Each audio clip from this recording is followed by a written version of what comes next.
Welcome to the Friday 13th YouTube channel, Metalheads. I've got a fantastic interview for you today. Now, I recently just interviewed progressive metal band from Germany, Vanden Plas. I spoke to the drummer Andreas Lill. Thank you, Andreas, for this interview. I'd also like to thank Frontiers for setting up this interview as well. The band are releasing a new album on the 19th of April on Frontier Records. It's a long title. The title of this album is called The Empyrean Inquisition of the Long Lost Things, which is a fantastic album, Metalheads. So please share for social media sites, thumbs up, comments, and please subscribe to my channel. Thanks for watching, Metalheads. More interviews coming soon. Hi Jason, how are you? How are you, brother? Good to see you again. Nice to see you. Yeah. I, um, I'm still so thankful for the invitation for Anvil. I can't believe that was so great for us, because when I was a kid, I was always listening with my friends to that bands, Anvil, and still Anvil was one of the bands we liked, and so to meet these guys was really great. Thanks again. You're welcome. Everybody will have talked to Andreas from the band Vanden Plas. Welcome to Friday 13th, my friend. Like I said, it was good to see you in Germany on the Anvil tour. So congratulations on a great new album. I've just been listening to it today and it's absolutely fantastic. So I'm going to ask you some warm-up questions first, Andreas. This is the first interview I've done with you personally. I've interviewed your brother many times. So as a drummer, who inspired you to become a drummer? Who's your influences? That's for me, as I be a 80s kid, and the first really deep impact was Sex Pistols. So it was Paul Cook on drums, which I really loved that kind of music at that time. It came over to Germany I think it reached me at 1980. So now I was a kid, or 79, like that. And so it was over. Sex Pistols were over at that time, but it reached Germany there. And before when I was looking at bands and I saw the drummer, I knew I wanted to do that.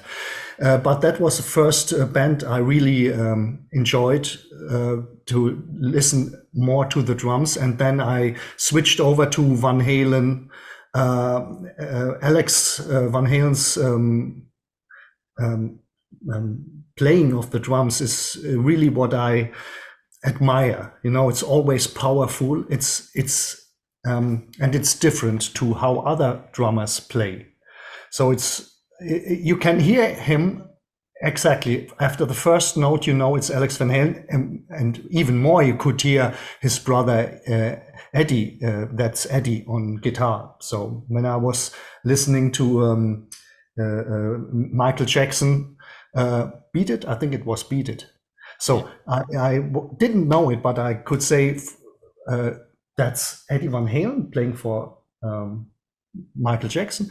And same thing is with Alex. And then, of course, it was Journey. When Steve Smith was playing with Journey, that were my influences. Van Halen and Journey with Steve Smith. That were the drummers. And later, when Van Halen split, Greg Bissonette in the David Lee Roth band, best band at that time was Billy Sheehan, Steve Vai, and I think Brett Tuggle was playing keyboards. So that was the best band at that time. Greg Bissonette is a phenomenal drummer. So how did you switch from punk to metal? Did you have a more weekend when you were younger? Did you have the punk?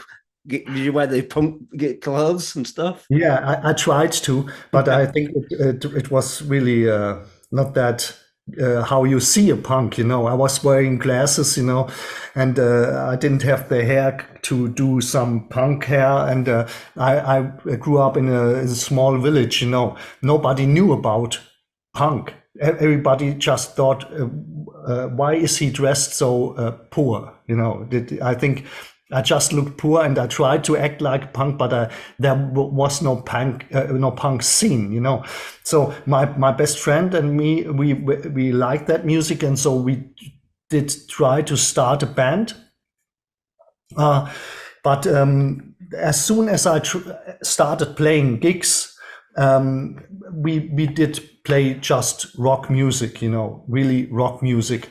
And so I started listening to CC Top, stuff like that more, even more, and Journey, because the others in the band were older than me, and so they showed me other kind of music, and I like that more, because Sex Pistols just one LP, you know. That's, and I mean, there was the Damned, Clash, and Stranglers at that time, but I wanted to play some more complicated stuff. So Okay, then. So, was drums your first instrument? Because your brother being the guitarist, did you play a guitar before drums, or did your brother play drums? no, I my friend at that time, he has had a guitar and a bass. So of course, I didn't have had a drum set. I started to try to build my own drum set without cans, whatever stuff which stood around in our house. So I tried to play bass guitar, so we could go on playing songs with bass and guitar, but it didn't reach me, you know. So I knew I want to be a drummer, but my parents, they told me you first have to finish the 8th grade in a good way. So they forced me to to do something more for school. And but our parents, they were at that time, it was kind of progressive, you know. We've been 3 boys at home, and every boy, we did sports because our father was also a sports teacher. And they told us everybody's allowed to learn an instrument on your own choice, and not everybody was allowed to do that at that time, you know, 79. So because it was expensive. So I'm still glad that my parents or our parents were like that, because otherwise, you know, it's a wish to play drums, but somebody has to pay for it if you are a kid. Yeah. So that was great. So I wanted to have that drums, you know. So, and as soon as I got that drums, it was really like nobody has to tell me you have to practice, you know. I was like, it's the same thing when I have drum students, and I always say, if your parents come down to your rehearsal room and say, could you please stop for a while, then you are rehearsing good, because you are rehearsing for hours. And that's how it should be done if you really in love with your instrument. Okay, then can you remember your first drum kit? Yeah, I still own the snare drum. Does it work? Do you play it on the Vanden Plas albums? No, I don't, because it was a cheap thing. So it was kind of silver foil on it, cheap, and I wrapped it off, you know, and put black foil on it, which I could buy cheap in some store, and just to make it black, you know. And I sold it somewhere to a classmate of Stefan, too much too expensive. It's still a shame for me. But I kept the snare drum because. So what drums do you play now? What make of drums are you playing at the moment? My own brand. Okay, are they? I do sell them to other musicians, or is it just your specific kit? Do you have a? No, I built drums. It's IL custom drums, and I started restoring drums years ago. So I got old drum kits and I restored it, and I liked it, and then I got more tools, and then I started to play to build snare drums, just snare drums. That's it. And then I said, okay, if you can build snare drum, it's much more complicated than tom-toms or bass drum, because you have that snare bed, you know, and you have that throw off to put on. So it's easier to build toms and bass drums. So I said, why not build completely drum kits? And so it's not a big business company, but because, you know, you have to you are in competition with DW and Pearl, whatever, and Tama, and so everybody can get that stuff very good, not cheap, but if you want to resell it, it's still that brand. And there are so many custom drums builders, and you know, if I always if somebody is interested in drums, I say, think about it, because I don't need to sell it to make my living, you know. Because if you want a drum set or a snare drum from me, just makes sense if you say, I want to keep it for rest of my life. Because if you want to sell it in 5 or 10 years, it's a kind of a no-name company. And so it's, even if it's good and it's great and it sounds great, a lot of people say, yeah, but I don't know it, you know. And so I like it more like that way. It's a small business. I build my own drums. Sometimes I sell snare drums or a kit, and I build it for that person. But I don't have to make pressure on it, because it's not my main business, you know. Okay, then. So I'm going to ask you questions now. My next question is, what's your favorite Vanden Plas album that you've recorded the previous? Do you have a favorite? I really have to say I like the new one very much, because we went again, we went back a little bit to the beginnings, and not just with the composings, the songs, it's also the sound, because I did like the most far of grace, that stuff, because it was kind of raw. And it's the way we recorded that time, you know. I like to record like I lay down 3 tracks, maybe of a song, and then you always have in a song, you have a stop, a breakdown, a cut, you know, where you don't have to cut, because it's drums break down and stop. And so, and then we find out which is best take of the beginning, which is the best take of the middle section, and which is the best take of the end. And I try to let the drums be like no big compressing or gating, whatever. I hate that. And we did it in the beginning like that, and in the last time that was like not just for Vanden Plas, for the whole music business, it was like a compression war. Everybody, every bass drum hit has to be the same level, you know. And if you listen to old stuff, like also Van Halen 1984, even they recorded it with Simmons drums. There are some hits which are louder, quieter, whatever, and that gives the whole production a feeling of it's live. There are people playing. And if you compress everything and you work on every little bit to make it perfect as you can, it sounds like that's machines, you know. And I hate it. I like to hear that sometimes, even if there's one tom hit which is not perfect loud enough, I like it to stay like that, you know. Yeah, I mean, I listened to the first album that you did, Color Temple, and your drums sound fantastic. They sound really loud, like recorded live in a big room. Yeah, and I liked it, but when we went on and on, that disappeared, that feeling a little bit, and there were the two CDs we did with a big core and the classical instruments, you know. For me, it was too much classical instruments if you compare to the band. It has to be, for me, the band with a little bit classical instruments, not a classical instrument with little band. And it was too much for me. And so we came with the last 3 CDs, we went back. We went back like step for step to come where we are now again, to more like a raw rock band. Right, okay, then, because I'll say the first few albums are very good. Do you still get compared to Dream Theater meets Dokken? Because Stefan's guitar is very George Lynch. Does that kind of piss you off, or do you kind of see that as a compliment?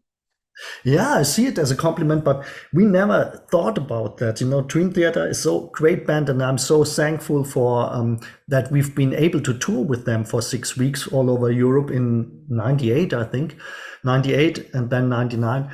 And we never thought about playing like them. Of course, Mike Portnoy is a phenomenal drummer, and I've been able to sit behind him for 6 weeks, you know, whenever I wanted.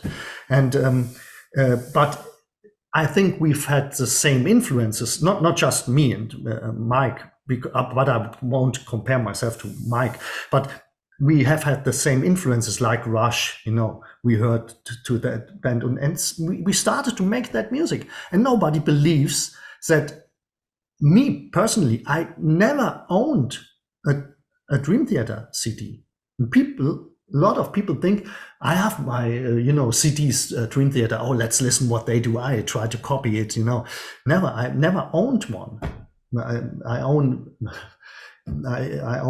very less CDs, by the way, but I'm totally old school. That's how I grew up, and people like to compare that because it's same kind of music, but I think Vanden Plas is much more metal, prog metal, whatever. I never thought in that boxes, like is this progressive music, whatever. And I think Vanden Plas is much more progressive metal, if you want to talk in that terms. And Dream Theater or Box Beard or whatever, they are much, much more progressive. Yeah, it's for me. It's I never found. Maybe if you listen to back to the old second and third Dream Theater CD, if I remember, that was kind of where we've been in contact, like the same kind of start or thinking about music, but they went off much more to the progressive style, and we've stayed or went more to heavy. Yeah, style. I saw you guys at Bloodstock Festival, the indoor one, many years ago, and you never play England, which is a shame. In the Bloodstock Festival. Yeah, the indoor festival. I saw you there Yeah, many years ago. That's what I told Andy and Stefan on the phone this afternoon. I said we all know Jason because we met him first time at the Bloodstock Festival, and Andy and me, we met you at the Anvil show. Yeah. So it's not like we don't want to. It's like you have to get invited, and I mean. Maybe Vanden Plas, we are not totally in the metal scene. We are not totally in the prog rock scene. So we are a little bit apart from both, it's kind of prog metal. And if you have a metal festival, they want more metal. And if you have a prog festival, they want more prog. Yeah. So I think that's a problem. Okay, then. So I'm going to ask you about the new album then, the title, The Empyrean Inquisition of the Long Lost Things. Is that correct?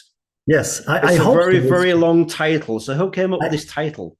I have to have a look. Yeah, it's right. It sounds right. Yeah. Because Andy likes to make up that titles, and I think he, of course, I think if you get older and your parents get older and get weak and get sick, that's a big part of his. Lyrics he did write for that new album, and also the situation of the world, the whole world, what you have with suicide killers or war. So that has an impact on each person. So I was just going to say, I mean, the album is fantastic. I mean, Gunter left the band. Are you still in contact with Gunter?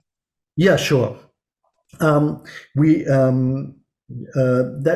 came up. I think it was for Gunter. It was a problem the last 3 or 4 years to go on with being in that prog metal theme because he likes it more to have classical stuff with rock music, but and so I think he didn't feel really at home with the kind of music we went on, and so it was in the last CDs there was barely compositions of him. So and Stefan wrote more and more of the songs, and so I think he didn't feel well to stay in that band and at one point he asked if it's okay to leave the band. So because we have been partners for 30 years, and so I think I was always joking about it's just CC Top and Vanden Plas which stay in the same lineup, and then the bass player of CC Top died, and so I said it's just us. Of course, there are many more bands which I don't know by now, which stay still together for so long period of time. But I think it's at that point you have to let somebody go, and we stay together. If we play theater productions, we still play together, because with Alessandro it's great, but this guy is doing so much. And he lives 600 kilometers from here. So if we play theater productions here, doesn't make sense. Maybe it makes sense for some stuff which comes up, but for the standard stuff we are doing and we are booked for, it's more better for to work with Günther, and everybody has a good feeling, and Günther can do what he likes the most. We do what we like the most, and if we do theater stuff, so we work together. Right, okay then. So how many auditions did you do for Vanden Plas, or was it just Alessandro that came straight in as a replacement? For the keyboard player? Yeah. No, never auditioned. We that was a first choice, and it was one call. Right, okay. So the songs on the album, man, just tell me, what's your favorite songs from the new album? What's your favorite songs from the new album? Oh, it's an intro, because it's instrumental. It's more instrumental. I know Andy is singing one chorus, I think, and I like that the most because it's different. Yeah, but I don't have. What's your favorite songs from the new album? Because I've been listening to it, and there's only 6 songs from the new album, but it's a very long album. Why did you only do 6 songs? Yeah, because they are so long. If you have, I mean that it's a full length player. Some bands, they have 3-minute songs, and they have 12 songs, whatever, and we have 6 to 9 minute songs and just 6. So, but it's a way we work. So it's no. So how long did it take to record this album, Andreas? I mean, that's how we record is always the same way. I go since years. I go with Stefan in the studio. I rehearse for myself to the playback tracks, which are built on the computer, and so I get myself in shape to record. And then I go one day in studio with Stefan, and I come up with ideas, and we talk about, could we do this, and sounds that better. And so I play it, record it in just to have it on tape to remind. And then Stefan can leave, and I play it try to play it in a perfect way for the CD. And then I recorded with Markus Teske, the keyboard player for All My Shadows, and he's recording our CDs, I think, since 2000. He's recording for us, and so it's just Markus and me. Okay, then. So produced this album. Was it you guys with Alexandria doing the mixing and mastering? Is that how it worked for this new album? Yeah, it's Markus is doing that as well. So okay. He's in charge of everything, because he has so good taste, and he exactly knows what we want. And of course he's with the new mixes, everybody can listen to it at home, and then we write down, at that point I want a little more of that or a little less of that, and then we take that and compare it to what everybody wants, and then we come down to where everybody's satisfied. Okay, the new album cover, who did the artwork for this album? As you can see, I've got butterfly wings at the minute behind me. That's Stan is always doing great artwork for that. Is that Stan W. Decker? Yeah. Yeah, he's a great artist. Yeah. What ideas did you put to him for this album? Was this the only idea you had? Yeah, we've had before that we've had an idea to do that V and P, like old school, big letters,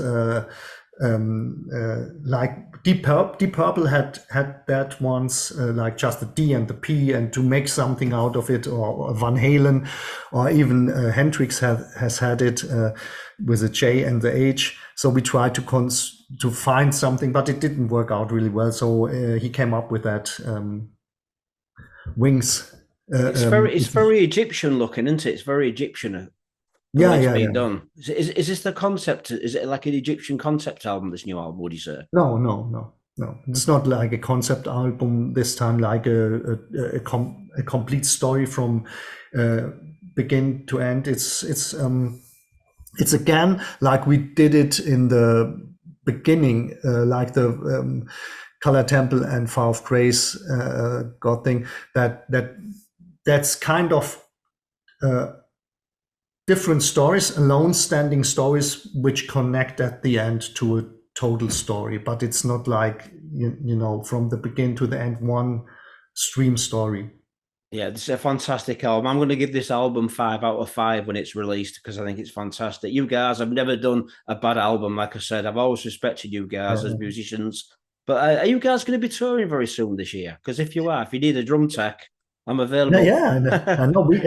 I talked to Stefan and Andy, and I wrote them a WhatsApp and said we have to talk about our touring plans, because there are some is there some talking about that and some ideas, and I said we have to put it together and find out what makes what really makes sense, because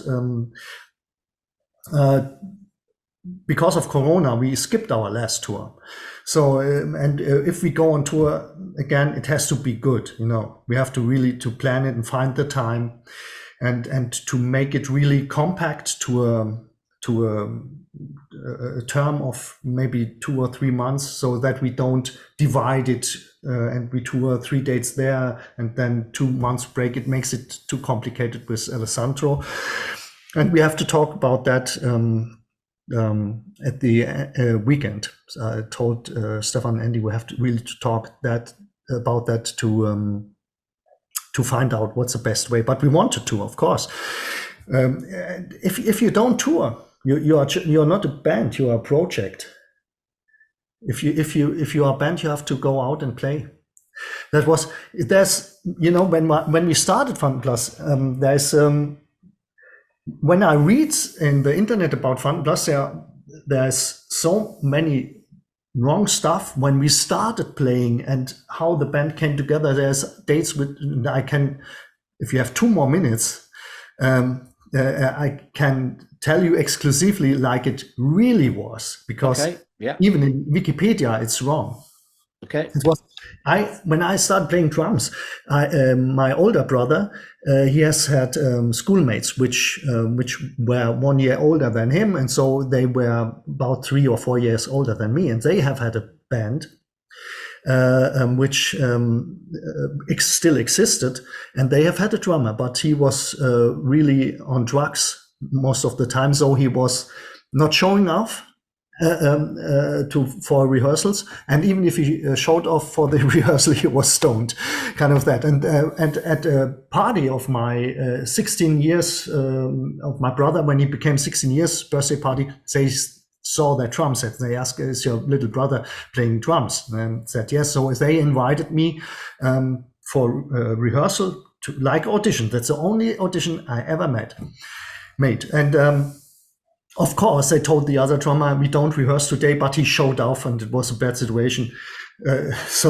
But that's how I came into the band, and that band was called Exodus. Okay.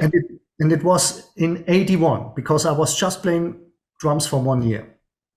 And I was in the band, and we played from '81 to '83, and we have just a few shows, and then we found out that there is a little band in the States which stole our name. which I found out later that also Kirk Hammett was on that band called Exodus. So we little shitty band from Cane Town area tried to think about if lawyers can fight us back that name Exodus. So, but we found out they already recorded CDs, LPs at that time. And so we thought, okay, but we did some shows under that name. It's really hard for us to give up that name, but we did. And at that point, we found out we tried some singers, but it never came out very well. And that was 83. And at that point, we met Andy, which was playing in a German punk band, which was called Rock Zock. And he was singing German. And we said, this guy is great, but we can't do it in German. So we asked Andy, do you want to audition with us? And but we are doing English songs. And yeah, he liked the idea and came over to audition with us. The same shitty situation happened. We told our former singer, we don't rehearse today, but he always, these guys, they know that something's going on and show up. Show up is the right one. Right. Show up. And they show up, and the bad situation again, but we kicked him out, and Andy was in the band on 83, and then we were looking for a new name. And but we started to play gigs under the name of Vanden Plas in 84. And that's where the band started. And then we were playing all over the area, K-Town, Kaiserslautern. And in 86, we recorded our first single, not the LP, a single. And that was, and Stefan came in the band 86. And then we still went on recording whatever. And then with Color Temple, I think it was 91. Or 92, we started to record CDs because we said, let's do a CD because otherwise we have to bring something on the market, and CD is the thing now. And we recorded it by our own and paid it by our own, and then cover the record companies, they took it over. Right, okay. But the CD Color Temple was before. We didn't have had any record deal. We just recorded it and sent it to record companies, and record companies, then they took it over.